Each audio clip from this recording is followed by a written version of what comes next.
Is there really an awareness in this country about camps in PNG and Nauru? I think there's beginning to be.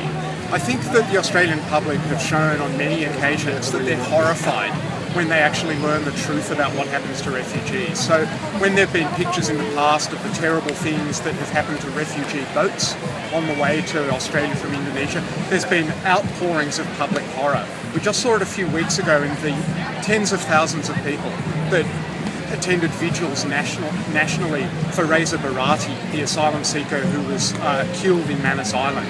So I think the public has any amount of understanding and sympathy for refugees. It's just that is distorted and perverted by the message that they're getting from the major parties in this country. But if I go out in the street here and talk to people, it seems like a majority want to see harsher methods instead of the comfort.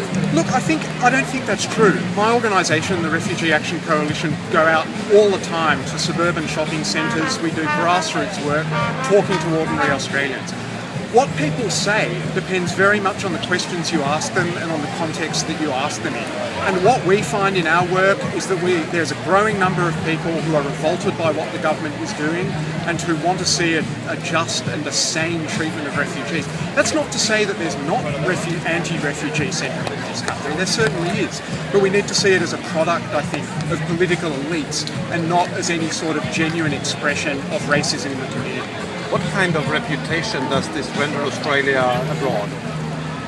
Well, look, I would like to see it make Australia a pariah state in the community of nations. That's not to say that the rest of the developed world isn't equally culpable in many cases of policies which are just as bad in many other policy areas. However, in refugees, Australia is clearly an outlier.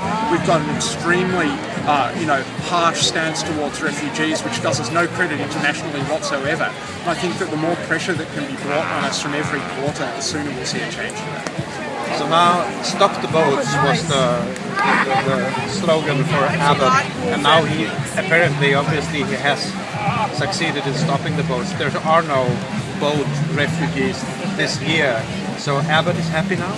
Well, that's not quite the case. What Abbott has succeeded doing for the moment is turning boats back. But he has not stopped refugees trying to want to come to Australia. And until the government succeeds in making conditions in this country just as harsh as they are in Afghanistan or in Iran or under the Rajapaksa regime in Sri Lanka, refugees from the world will continue to want to come here because they know that they have better chances of a life free of persecution, a life in which they can actually live here than they do elsewhere. So Abbott is turning round boats at the moment, but he's not succeeding in preventing refugees wanting to come, and he will never do so unless he creates conditions here as bad as the conditions that refugees are running away from overseas. We see around us here and now that there are obviously people opposing these policies, but what's the forecast? What will happen to you? Well, look, I think that what needs to happen is that there needs to be a mounting campaign of grassroots opposition in the Australian community to what both major parties are doing to refugees. And I think the kinds of publicity that we've been getting about what's been going on Manus Island specifically in recent weeks are the beginnings of what we need to create a shift in public opinion. That won't happen quickly, but I think it will happen because Australian refugee policy is erected on a tissue of lies and contradictions, and no one can sustain that forever.